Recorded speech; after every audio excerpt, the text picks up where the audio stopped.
সংখ্যালঘু ইস্যু সামনে এনে দেশের বিরুদ্ধে বিশ্বব্যাপী অপপ্রচার চালাচ্ছে একটি শক্তিশালী গোষ্ঠী। তবে সাম্প্রদায়িক সম্প্রীতি বজায় রাখতে অন্তর্বর্তী সরকার বদ্ধপরিকর। সোমবার রাষ্ট্রীয় অতিথি ভবন পদ্মায় ঢাকায় বিদেশি কূটনীতিকদের একথা জানান পররাষ্ট্র উপদেষ্টা তৌহিদ হোসেন। ধর্মীয় সংখ্যালঘু নির্যাতন নিয়ে অপপ্রচার চলছে উল্লেখ করে বিদেশিদের কাছে অন্তর্বর্তী সরকারের অবস্থান ব্যাখ্যা করেন পররাষ্ট্র উপদেষ্টা তৌহিদ হোসেন।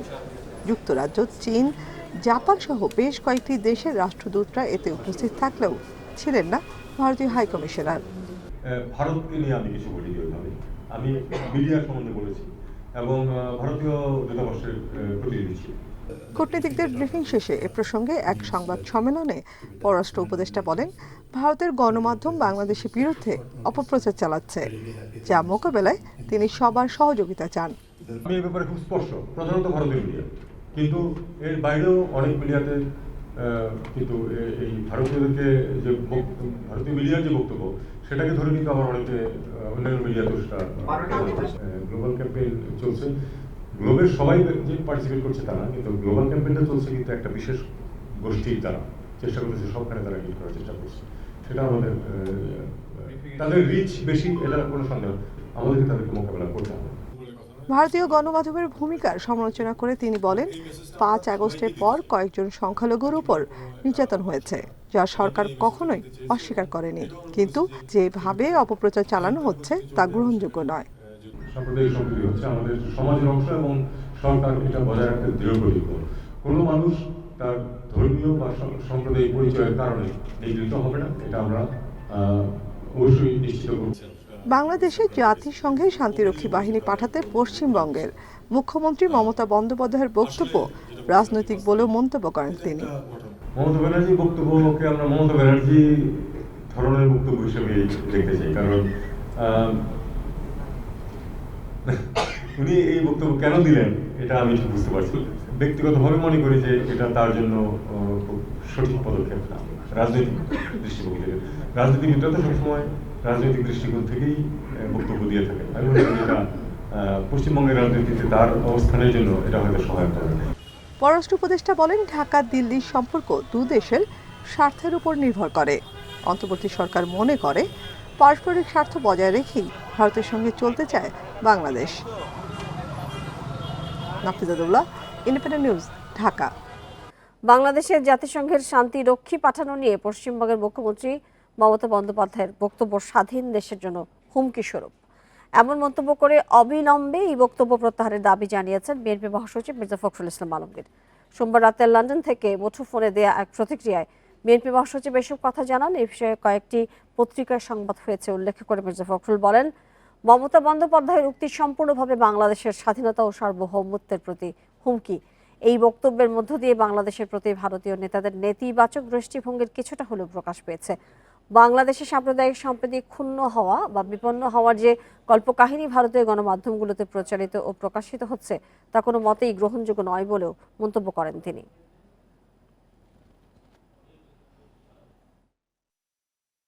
মমতা যে করেছেন বাংলাদেশে শান্তি বাহিনী প্রেরণের, এটা সম্পূর্ণভাবে বাংলাদেশ স্বাধীনতা সার্বভৌমত্বের প্রতি একটি হুমকি স্বরূপ। এই মন্তব্য তার অবিলম্বে প্রত্যাহার করা উচিত এবং এই ধরনের কোনো চিন্তাও তাদের মধ্যে আসা উচিত হবে না।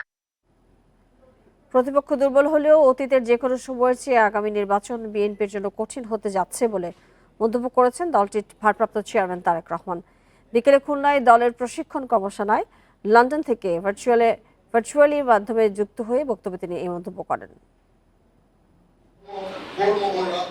খুলনা প্রেস ক্লাবের রাষ্ট্র কাঠামো মেরামতের 31 দফা ও জনসম্পৃক্ততা বিষয়ে ময়মনসিংহ ও খুলনা বিভাগের কর্মশালার আয়োজন করে বিএনপির প্রশিক্ষণ বিষয়ক কমিটি।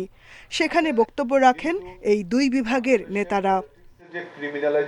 বিভিন্ন সময় প্রধান অতিথির বক্তৃতায় আগামী নির্বাচনে বিএনপির জন্য ফাঁকা মাঠ রয়েছে এমন মনোভাবের বিষয়ে নেতাকর্মীদের সতর্ক করেন দলের ভারপ্রাপ্ত চেয়ারম্যান। সামনের যে নির্বাচন আমরা ফেস করতে যাব, হতে পারে আমাদের একটি প্রধান প্রতিপক্ষ অনেক দুর্বল হয়ে গেছে, তারপরেও এই নির্বাচন বাংলাদেশের যে কোনো নির্বাচনের থেকে অনেক কঠিন নির্বাচন হতে যাচ্ছে, অনেক কঠিন নির্বাচন হতে যাচ্ছে। যে কোনো মূল্যে জনগণের সমর্থন ধরে রাখতে নেতাকর্মীদের পরামর্শ দেন তারেক রহমান। জনগণের আস্থা আপনাদের উপরে আছে, আমাদের উপরে আছে, বিএনপির উপরে আছে। এটি ধরে রাখার দায়িত্ব আপনার এবং আমার এবং আমাদের সকলের। এটি ধরে রাখার দায়িত্ব কিন্তু জনগণের না। জনগণ আস্থা রাখবে তার উপরেই, যে জনগণের সাথে থাকবে। 31 দফাকে যদি আমাদের সফল করতে হয়, যে কোনো মূল্যে জনগণের সমর্থনকে আমাদের পক্ষে রাখতে হবে। নিজেদের ভুল ভ্রান্তি থাকলে তা থেকে বেরিয়ে আসতে নেতাকর্মীদের প্রতি আহ্বান জানান বিএনপির ভারপ্রাপ্ত চেয়ারম্যান। ওরা যদি এই কাজ করে যাচ্ছে, ভিতরে ভিতরে এই কাজ করে জাহানারা পারভিন, ইন্ডিপেন্ডেন্ট নিউজ, ঢাকা। দলের পক্ষে আগামী বছর নির্বাচনের জন্য বিএনপি অপেক্ষা করছে বলে মন্তব্য করেছেন দলটির ভাইস চেয়ারম্যান অবসরপ্রাপ্ত মেজর হাফিজউদ্দিন আহমেদ। সকালে রাজধানীর বনানীতে সংবাদ সম্মেলনে এসব কথা বলেন তিনি। অন্তর্বর্তী সরকারের সমালোচনা করে তিনি বলেন, এই সরকার নির্বাচন ছাড়া সবকিছু নিয়ে কথা বলছে, সংস্কার কাজ সময় সাপেক্ষ ব্যাপার। মন্তব্য করে হাফিজউদ্দিন আরো বলেন, নির্বাচিত রাজনৈতিক দলই রাষ্ট্র সংস্কার করতে পারে।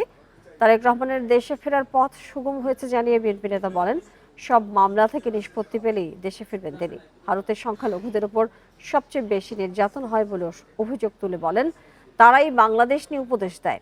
বিএনপি ভারতের সাথে সুসম্পর্ক চায় বলে মন্তব্য করেন মেজর হাফিজ। আগামী বছর একটি নির্বাচন হবে এবং সেখানে সব দল অংশগ্রহণ করবে।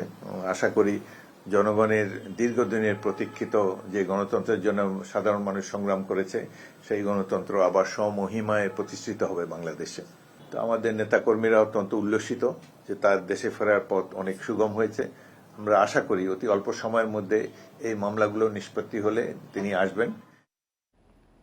আগামী 2 মার্চের মধ্যে প্রকাশিত হবে চূড়ান্ত ভোটার তালিকা। এরপর শুরু হবে তালিকা হালনাগাদে বাড়ি বাড়ি গিয়ে তথ্য সংগ্রহের কাজ। সোমবার নির্বাচন কমিশন ভবনে এসব তথ্য জানান কমিশনের অবসরপ্রাপ্ত ব্রিগেডিয়ার জেনারেল আবুল ফজল মোহাম্মদ সানাউল্লাহ। তালিকা হালনাগাদ করতে 6 মাস সময় লাগবে বলেও জানান এই কমিশনার। সুষ্ঠু নির্বাচনের প্রধান ধাপ সঠিক ভোটার তালিকা। দায়িত্ব নেয়ার পর শুরুতেই সঠিক ভোটার তালিকা প্রস্তুতের উদ্যোগ নিল নতুন নির্বাচন কমিশন। সোমবার নির্বাচন ভবনে প্রধান নির্বাচন কমিশনার এএমএম নাসির উদ্দিনের সভাপতিত্বে নতুন ইসির প্রথম সভা অনুষ্ঠিত হয়। সভায় ইসির কাছে থাকা তথ্যের ভিত্তিতে 2 জানুয়ারি থেকে 2 মার্চের মধ্যে খসড়া ও চূড়ান্ত ভোটার তালিকা প্রকাশের সিদ্ধান্ত হয়। এ পর্যন্ত প্রাপ্ত তথ্য অনুযায়ী আমাদের হাতে 17 লক্ষ ডেটা আমাদের হাতে আছে, যেটা 1 জানুয়ারি 2025-এ আমরা সন্নিবেশ করব এবং তারা নতুন ভোটার হিসেবে তালিকাভুক্ত হবেন। 2026 সালের ভোটার তালিকার জন্য আগামী 2 মার্চের পর বাড়ি বাড়ি গিয়ে ভোটার হওয়ার যোগ্য নাগরিকের তথ্য সংগ্রহ করবে ইসি। যারা বাদ পড়লো, আমরা চাই যে তারা আমাদের ভোটার তালিকায় সন্নিবেশিত হোক। এই জন্য আমরা সিদ্ধান্ত নিয়েছি আমরা বাড়ি বাড়ি গিয়ে তাদের তথ্য সংগ্রহ করব। এই বাদ পড়া ভোটাররা ছাড়াও আমরা 2025 সালে যারা ভোটার হবেন, অর্থাৎ 2026 সালের 1 জানুয়ারি পর্যন্ত যারা ভোটার হবেন, তাদের তথ্যও আমরা বাড়ি বাড়ি গিয়ে সংগ্রহ করব। আমরা যেটা ধারণা করছি যে 2 মার্চের পরেই আমরা শুরু করতে পারবো।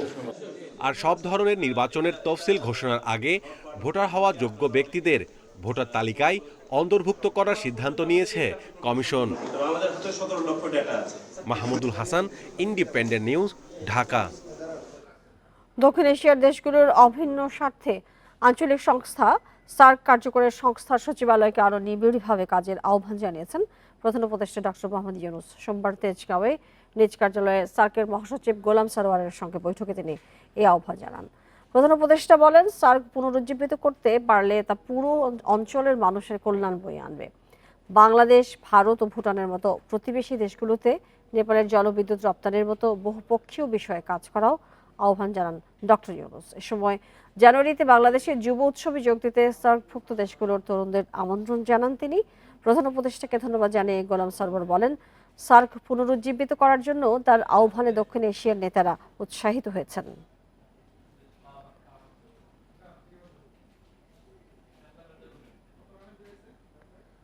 আওয়ামী লীগের দীর্ঘ শাসনামলে রাজনীতিবিদ, আমলা, ব্যবসায়ী মিলে চোরতন্ত্র কায়েম করা হয়। এতেই তৈরি হয় বড় অঙ্কের দুর্নীতি ও অর্থ পাচারের সুযোগ। সোমবার অর্থনীতির শ্বেতপত্র নিয়ে সংবাদ সম্মেলনে এইসব কথা বলেন কমিটির প্রধান দেবপ্রিয় ভট্টাচার্য। এ সময় বলা হয়, অতি মূল্যায়িত উন্নয়ন প্রকল্পে নেওয়া ঋণের বোঝা বহন করতে হবে পরবর্তী প্রজন্মকেও। আওয়ামী লীগের ১৫ বছরের বেশি শাসনামলে রূপপুর পারমাণবিক বিদ্যুৎ কেন্দ্র, কর্ণফুলী টানেল, পদ্মা সেতু, মেট্রো রেল সহ বড় বড় প্রকল্পে ব্যয় হয় কয়েক লাখ কোটি টাকা। এর বড় অংশই আসে বিদেশি ঋণ থেকে। প্রকল্প বাস্তবায়নে সরকার ঘনিষ্ঠরা পেয়েছে একচেটিয়া সুবিধা, দফায় দফায় বেড়েছে ব্যয়। এতে অতিরিক্ত ঋণের বোঝা নিয়ে হুমকিতে পড়েছে দেশ। যে হিসাবটা আমরা এখন সরকারিভাবে এতদিন পাচ্ছিলাম, অবস্থাটা কিন্তু তার থেকে অনেক বেশি। যখন $48 বিলিয়ন আমাদের রিজার্ভ ছিল, যখন $2 বিলিয়ন বৈদেশিক ঋণ পরিষেবা ছিল, এখন এটা $20 বিলিয়ন আমাদের 4-5 বিলিয়ন আমাদের পরিশোধ করতে হবে। সোমবার রাজধানীর এনইসি সম্মেলন কক্ষে শ্বেতপত্র প্রণয়ন কমিটি আয়োজিত সংবাদ সম্মেলনে বলা হয়, ব্যাংক খাতে সবচেয়ে বেশি দুর্নীতি লুটপাট হয়েছে। এরপর তালিকায় আছে অবকাঠামো উন্নয়ন, বিদ্যুৎ জ্বালানি, তথ্য প্রযুক্তি খাত। রাজনীতিবিদ, ব্যবসায়ী এবং আমলা, এই 3 সহযোগ সৃষ্টি করা হলো আর কি। আপনারা যদি জিজ্ঞেস করেন এটার উৎস কোথায়, উৎসতে আপনার ফিরে যেতে হবে 2018 নির্বাচন। যে 3টি নির্বাচন হয়েছে, এই 3টি নির্বাচন এইটা বিষবৃক্ষ সৃষ্টি করেছে এই চোরতন্ত্রের, এবং এর ভিতর দিয়ে আমার দেশের ভিতরে যে মৌলিক গণতান্ত্রিক অধিকারগুলো ছিল, যে জবাবদিহিতার জায়গা ছিল, সেই জায়গাগুলো নিশ্চিহ্ন হয়ে গেছে। শ্বেতপত্র কমিটির সদস্যরা বলেন, জিডিপি প্রবৃদ্ধি, মূল্যস্ফীতি সহ অর্থনীতির গুরুত্বপূর্ণ সূচকের প্রকৃত তথ্য দেয়নি আওয়ামী লীগ সরকার।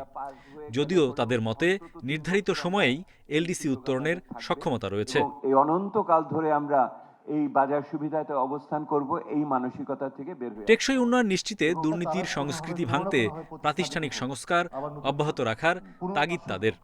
সেই জায়গার পথগুলো কিন্তু বন্ধ করতে হবে এই সংস্কারের মাধ্যমে। Hari Saha, Independent news, Dhaka. শাহজালাল বিমানবন্দরে 3rd টার্মিনাল নির্মাণে 3.5 গুণ বেশি খরচ করা হয়েছে।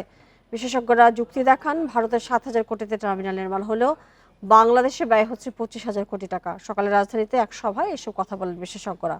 এ সময় বেসামরিক বিমান পরিবহন উপদেষ্টা বলেন, নির্মাণ কাজে দুর্নীতি হয়ে থাকলে শ্বেতপত্র প্রকাশ করা হবে।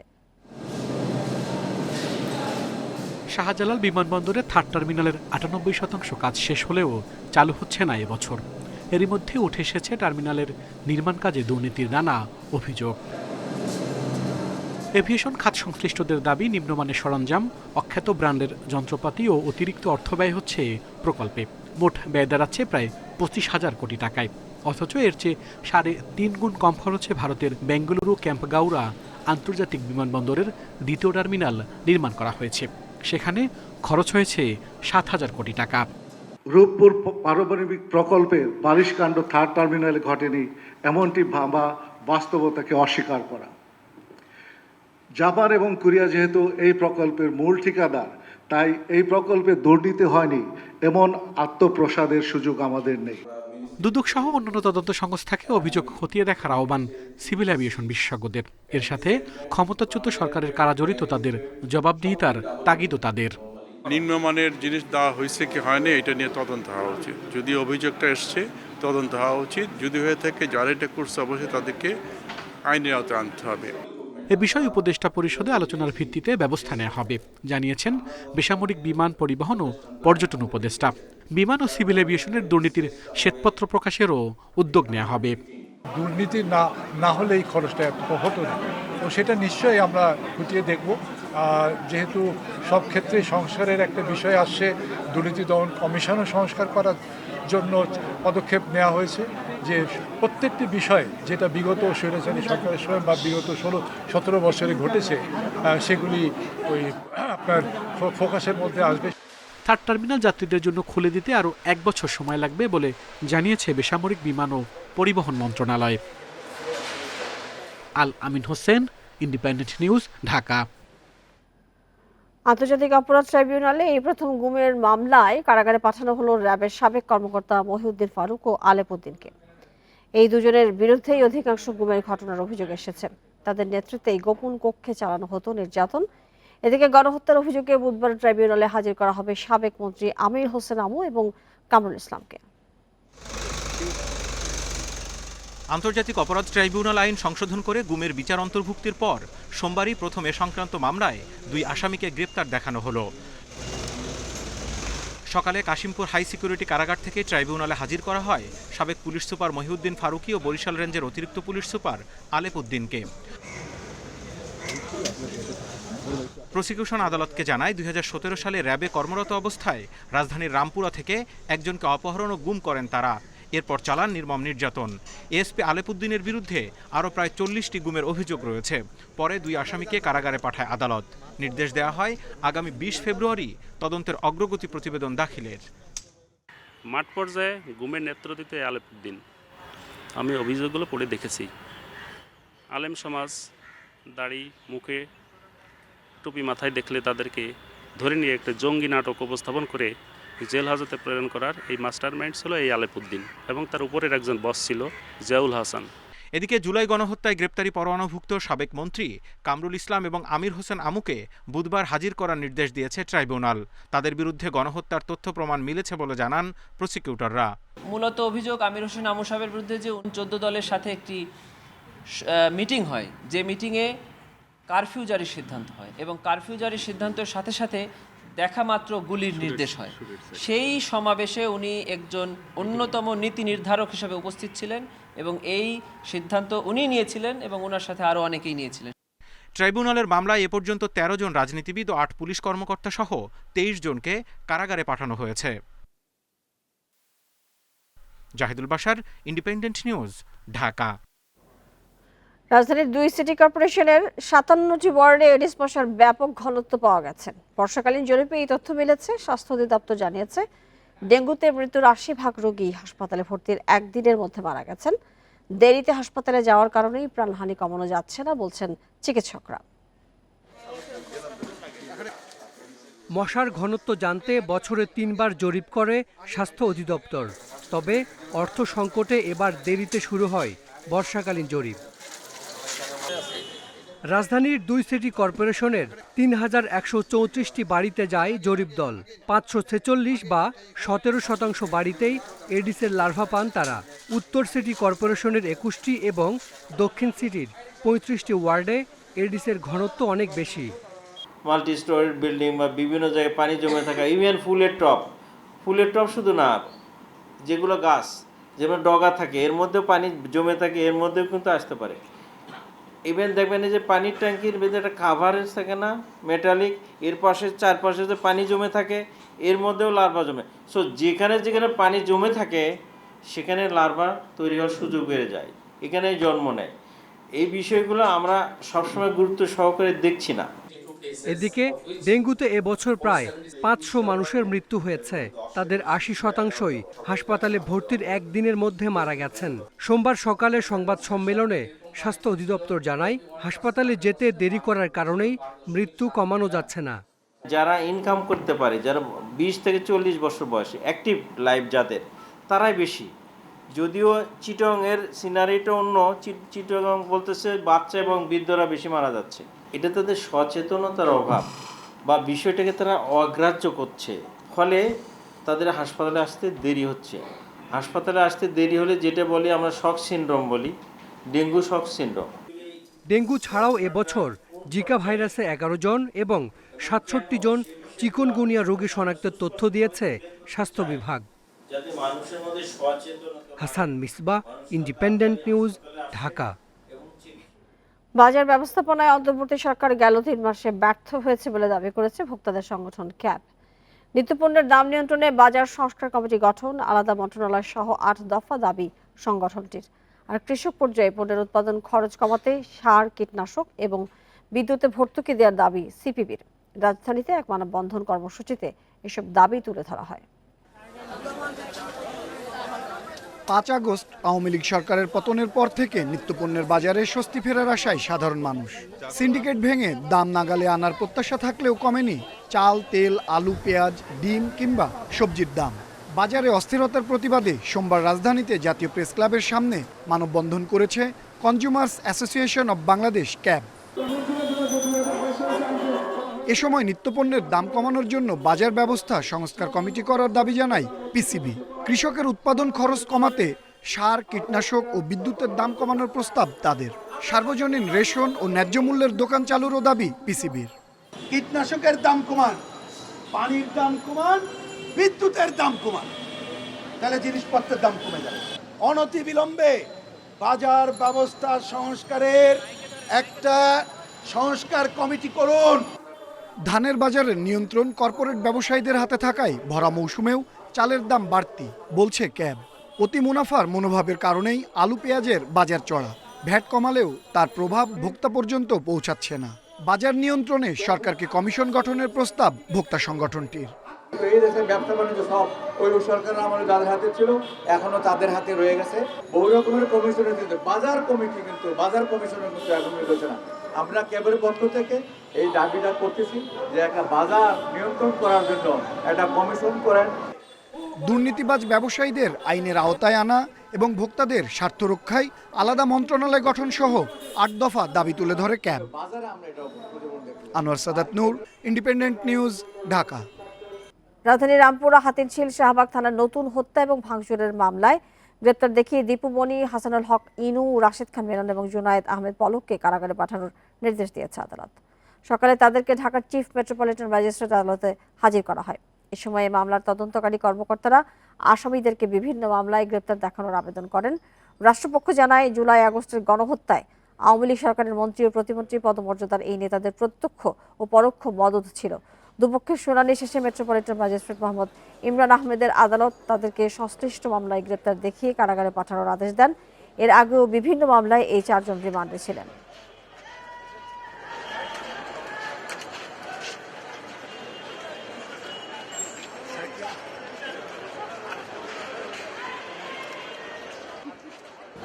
তাদেরকে শাহবাগ এবং হাতিঝিল থানায় মামলায় তাদেরকে আজকে আদালতে উপস্থাপিত করে তাদেরকে গ্রেপ্তার দেখানো হয়। তারা এজাহারনামী আসামি এবং তার মধ্যে হাতিঝিল মামলাটি হলো হত্যা চেষ্টা মামলা, আর শাহবাগ তার মামলাটা হলো হত্যা মামলা।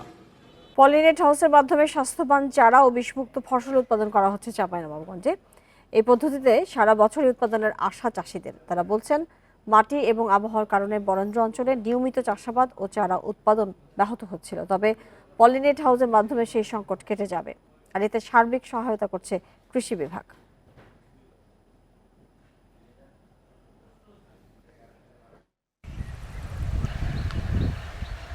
ফসলের মাঠে লোহার অ্যাঙ্গেল ও পলিথিন দিয়ে তৈরি এই বিশেষ ঘরের নাম পলিনেট হাউস। বরেন্দ্র অঞ্চলের রুক্ষ মাটিতে এর ভেতরেই উৎপাদিত হচ্ছে নিরাপদ ফসল এবং বিভিন্ন ফুল, ফল ও ফসলের স্বাস্থ্যবান চারা। চাঁপাইনবাবগঞ্জের গোমস্তাপুর সহ কয়েক জায়গায় এবছর 6টি পলিনেট হাউস স্থাপন করেছে কৃষি সম্প্রসারণ অধিদপ্তর। মালিকদের দাবি, এই হাউসে বিশেষ উপায়ে আলোক রশ্মি ও তাপমাত্রা নিয়ন্ত্রণ করা যায়। এছাড়া নেই পোকার আক্রমণের ভয়, দিতে হয় না ক্ষতিকর কীটনাশকও। একবার জমিতে যদি পানি দেন 10-15 দিন রস থাকে, 8 দিন ম্যাক্সিমাম। ইমিগ্রেশন সিস্টেমে পানি দিয়ে আমরা আমাদের ফসলটা পচছে না এবং নষ্ট হচ্ছে না। বাইরে যখন বৃষ্টি তখন ভিতরে কোনো বৃষ্টি নাই, তারপর হচ্ছে যখন বাইরে অনেক শীত, কুয়াশা, ওই কুয়াশার প্রভাবটা ভিতরে পড়ে না। এজন্য এটা হচ্ছে বহুমুখী দিক দিয়ে ভালোই হয়। বিনামূল্যে হাউসগুলো তৈরি করে দিয়েছে কৃষি বিভাগ। 60% সূর্যালোক প্রতিরোধী শেড, পোকামাকড় প্রতিরোধী ইনসেক্ট নেট এবং আধুনিক ড্রিপ ও মিস্ট পদ্ধতিতে সেচের সুবিধা রয়েছে এই হাউসে। এতে বছরব্যাপী উচ্চমূল্যের ফসল উৎপাদন সম্ভব বলছেন কৃষি কর্মকর্তা। ভিতরে তাপমাত্রা এবং আর্দ্রতাকে নিয়ন্ত্রণ করা যায় এবং এটা নিয়ন্ত্রণের মাধ্যমেই কিন্তু সারা বছর এখানে বিভিন্ন ফল, ফুলের এবং শাকসবজি চারা উৎপাদন করা যায়। সে সাথে কিন্তু উচ্চমূল্যের সবজি উৎপাদন করা যায়। আর একটা বিষয় হচ্ছে এখানে যে ক্ষতিকর যে পোকাগুলা, সেগুলো কিন্তু এখানে প্রবেশে নিয়ন্ত্রণ করা যায়। মাটি ও আবহাওয়ার কারণে এতদিন বরেন্দ্র অঞ্চলে সব ধরনের ফসল উৎপাদন করা যেত না। তবে পলিনেট হাউসের মাধ্যমে সেই সংকট কেটে যাবে বলে আশা কৃষকদের। Independent news. আর এই ছিল এখনকার সংবাদে। আরো বিস্তারিত জানতে চোখ রাখুন ফেসবুক, ইউটিউব এবং এক্সে। ধন্যবাদ সবাইকে।